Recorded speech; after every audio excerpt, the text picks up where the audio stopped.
श्री सत्यनारायण व्रत कथा चतुर्थ अध्याय।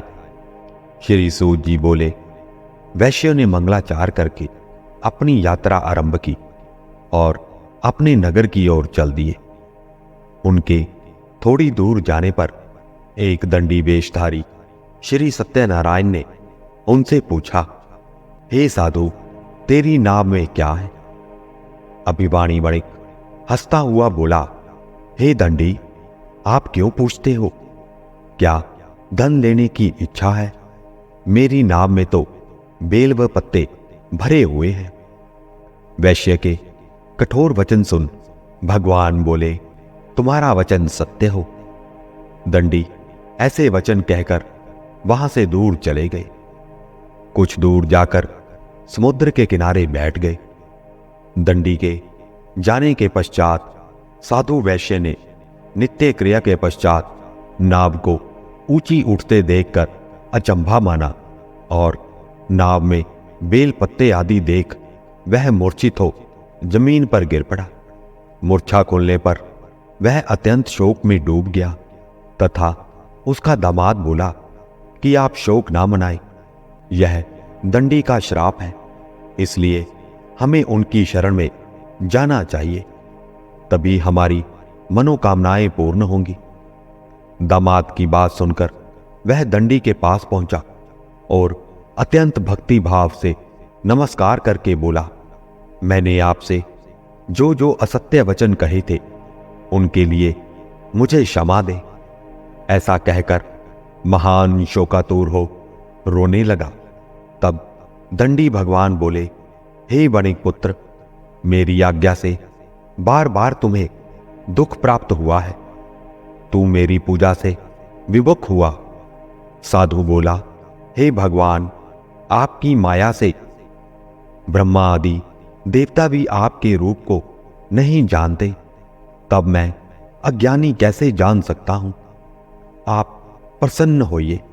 अब मैं सामर्थ्य के अनुसार आपकी पूजा करूंगा।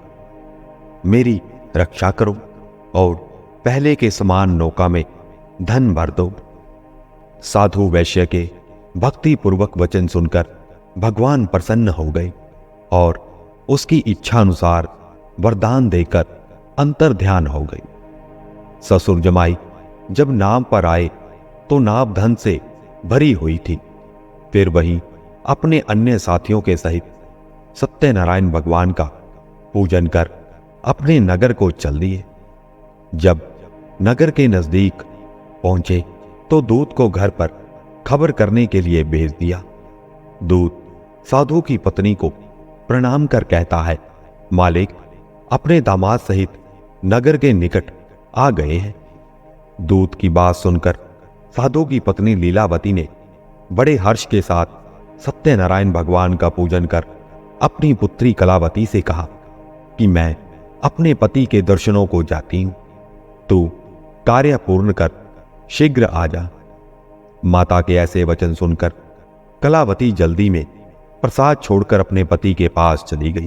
प्रसाद की अवज्ञा के कारण श्री सत्यनारायण भगवान रुष्ट हो गए और नाव सहित उसके पति को पानी में डुबो दिया। कलावती अपने पति को वहां न पाकर रोती हुई जमीन पर गिर गई। नौका को डूबा हुआ देख वह कन्या को रोता देख साधु दुखी होकर बोला कि हे प्रभु, मुझसे तथा मेरे परिवार से जो भूल हुई है उसे क्षमा करें। साधु के दीन वचन सुनकर श्री सत्यनारायण भगवान प्रसन्न हो गए और आकाशवाणी हुई, हे साधु, तेरी कन्या मेरे प्रसाद को छोड़कर आई है, इसलिए उसका पति अदृश्य हो गया है। यदि वह घर जाकर प्रसाद खाकर लौटती है तो इसे इसका पति अवश्य मिलेगा। ऐसी आकाशवाणी सुन कलावती घर पहुंचकर प्रसाद खाती है और फिर आकर अपने पति के दर्शन करती है। उसके बाद साधु अपने बंधु बांधवों सहित श्री सत्यनारायण भगवान का विधि विधान से पूजन करता है। इस लोक का सुख भोग वह अंत में स्वर्ग को जाता है।